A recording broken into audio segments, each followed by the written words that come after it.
Poligami bukan di madu. Lain. Apa kita membahas lagi kata-kata ini berurutkan kamus bahasa Indonesia? Ya. Kalau di madu, ya, di madu itu konotasinya negatif. Kalau poligami konotasinya netral.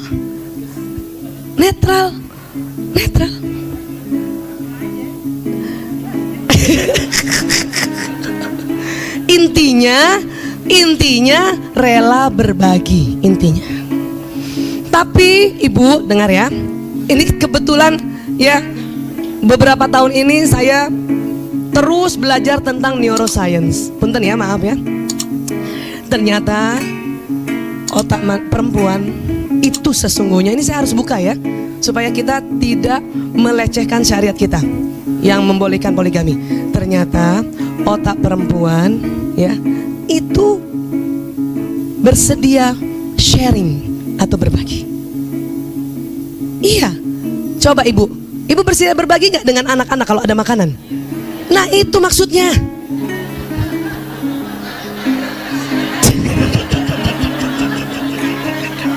Kata ibu-ibu, kalau gitu mah iya. Tapi ternyata bukan hanya sekedar rela berbagi dengan anak-anak. Perempuan juga rela berbagi dengan saudaranya, rela berbagi dengan teman-temannya. Gitu. Betul.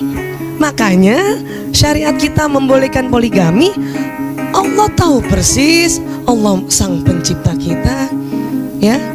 Cuman memang kalau kita nggak banyak belajar, pasti kita menentang. Seperti udah.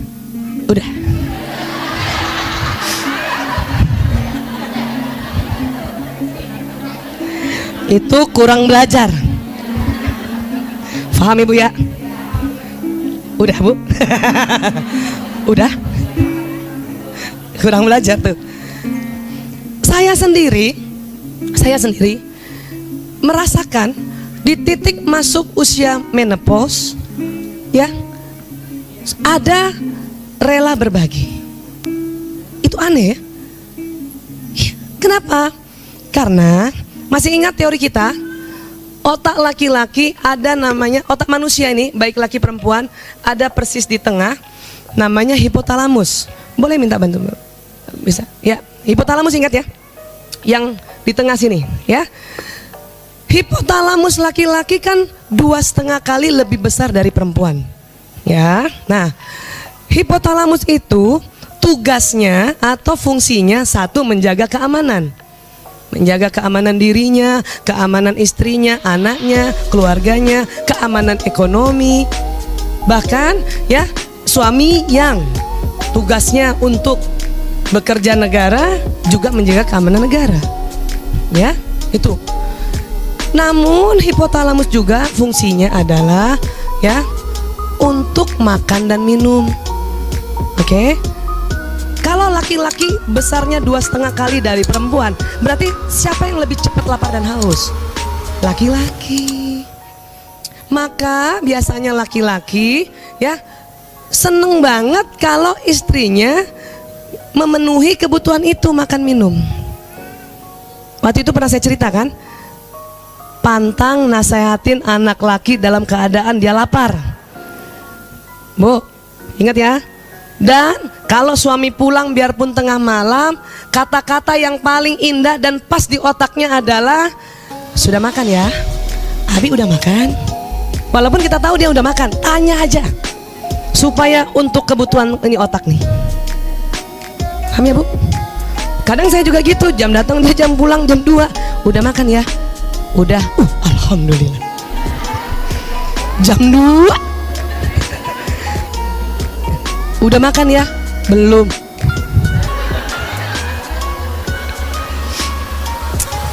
Alhamdulillah sekarang ada GoFood. Zaman dulu tuh pasti mie instan lagi tuh. Tapi suami saya sangat menyadari, dia memilih istri Yang kecerdasan naturalisnya nomor 8. Bakat masaknya nomor 8. Maka jauh banget. Dia tidak menuntut saya bisa masak. Karena kecerdasan bakat masak saya itu, bakat orang kan masih ingat pelajaran kita kan ada 8 ya. Kalau udah nomor 8 itu nggak bisa di-upgrade. Punya kecerdasan bakat masak nomor 8 ya, masaknya kan nggak enak, mau ikut kursus, selesai kursus itu juga cuman 5 nilainya. Kalau gitu apa? Ya itu tadi, kembali sini. Hipotalamus juga adalah pusat syahwat birahi. Paham? Ya. Kalau laki-laki 2,5 kali lebih lebar, berarti siapa yang lebih banyak pusat syahwat birahinya? Laki-laki. Kenapa ya laki-laki begitu? Satu, maaf, sunnatullah, fitrahnya. Terus kita ada yang mikir lagi nih kalau yang terlalu kritis. Kenapa Allah bikin gitu? Nggak bikin aja itu otak laki-laki sama hipotalamusnya dengan perempuan, supaya syahwatnya sama.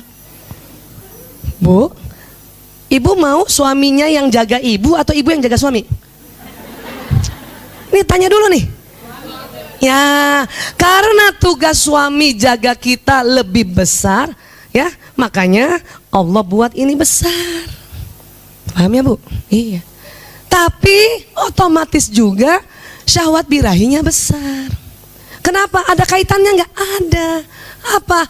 Buat laki-laki atau buat suami kita, pada saat dia mencari nafkah untuk menjaga keamanan ekonomi keluarganya, sangat tegang di luar sana waktu dia bekerja. Dan untuk melepaskan ketegangannya, ini nih harus dibuat rileks. Hipotalamusnya nggak tegang. Caranya hubungan intim suami istri. Jadi kalau suami kita kerjanya lagi banyak, order lagi banyak, proyek lagi banyak, itu tuh dia akan harus rilekskan hipotalamusnya supaya berpikirnya bagus, yaitu apa? Hubungan intim. Ini. Nah sekarang, kalau kita mau hipotalamusnya laki-laki lebih kecil atau sama dengan perempuan, bahaya. Punten ibu ya, maaf ya. Ada penelitian, maaf, seorang gay ya, karena dia berubah orientasi seksualnya, harusnya senang dan hasrat sama perempuan, dia berubah dengan laki-laki. Apa yang terjadi? Hipotalamusnya menyusut, bahkan lebih kecil dari perempuan. Dengar ya, hipotalamus pria normal atau normatif 2,5 kali dari perempuan. Nah dengar lagi, hipotalamus pria normatif 3 kali lebih besar dari G. Tapi jangan dibalik, Bu Aisyah, apa jangan-jangan dia lahir hipotalamusnya memang sudah kecil makanya jadi G? Bukan, gabungkan. Aslinya sama. Tapi karena ya pelepasan hasrat seksualnya bukan pada pasangan yang sesungguhnya yaitu wanita, maka lama-lama hipotalamusnya menciut. Makanya punten ya, maaf ya, gay itu ya nggak nafsu makan juga kan? Kenapa? Hipotalamus menciut. Tadi hipotalamus apa? Pusat lapar dan haus kan? Saya beberapa kali lihat pasien gay itu nggak makan, paling minum doang. Supaya apa? Tetap six pack. Paling minum susu, protein tinggi. Kenapa? Ini sudah menciut, udah mengkerut. Otomatis ya, fungsi dia menjaga keamanan dirinya atau keluarganya mengecil, berkurang. Pilih mana ibu suaminya? Yang hipotalamus besar atau yang sepertiganya? Ini harus harus dijelaskan. Pilih mana? Ayo cepat Bu. Betul nih. Maka kalau hipotalamusnya besar, ya Kita harus paham kebutuhan hipotalamus agar dia menjaga kita apa tuh? Makan dan minumnya terpenuhi dan diperhatikan, dan maaf, penyaluran syahwat birahinya harus diperhatikan. Paham ya Bu? Terkadang ada laki-laki senang sekali karena terlalu tegang, kepengen punten maaf hubungan intim sehari 2 kali. Apalagi kalau umur tuh laki-laki range-nya masih antara maaf 18 tahun sampai 30 tahun. Wow, itu testosteronnya lagi tinggi-tingginya. Maka mungkin ibu, bunda, ya teman-teman, ingatkan teman-teman waktu pertama kali baru menikah, tentu ya hubungan intim jauh lebih sering dibanding sekarang. Betul? Wah. Kenapa begitu? Bayangkan ibu, seandainya suami ibu waktu ibu nikah sama ibu umur 27 tahun, kebayang nggak? Setelah nikah minta sehari 3 kali, paham? Kenapa? Karena selama 27 tahun hipotalamusnya tegang, belum disalurkan. Makanya awal-awal menikah ya hubungan intimnya frekuensinya banyak. Bahkan maaf, ada tipe laki-laki yang sangat pemikir. Sangat pemikir. Dia lebih tegang dibanding jenis laki-laki yang spontan, tukang ngatur. Tuh, kalau laki-laki sifatnya tukang ngatur, atau maaf kalau kita sudah belajar dulu koleris, tidak terlalu tegang. Kenapa? Kalau di kantor dia mau marah tinggal ngomong, pow. Makanya nggak tegang. Yang tegang stafnya. Paham ya Bu?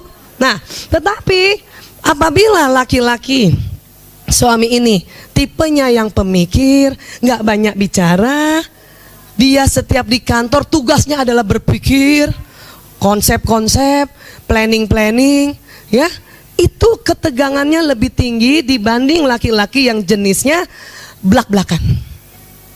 Dan saya melihat beberapa tahun ini, kurang lebih 3 tahun, meriset ya, meriset istri yang suaminya maaf tipe pemikir tadi atau melankolis, hubungan intim suami istrinya jauh lebih banyak frekuensinya dibanding yang suaminya galak atau suaminya blak-blakan. Ya. Kenapa? Karena orang pemikir, karena mikirin orang di kantor tegang, supaya kendor lagi hipotalamusnya, maka pulang ke rumah dia pasti ya berhubungan intim suami istri. Sekarang cek suami masing-masing. Yang watak apa mereka?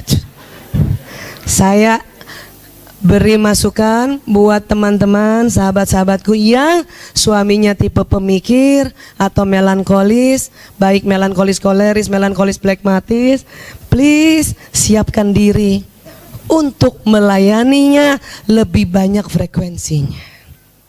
Ya.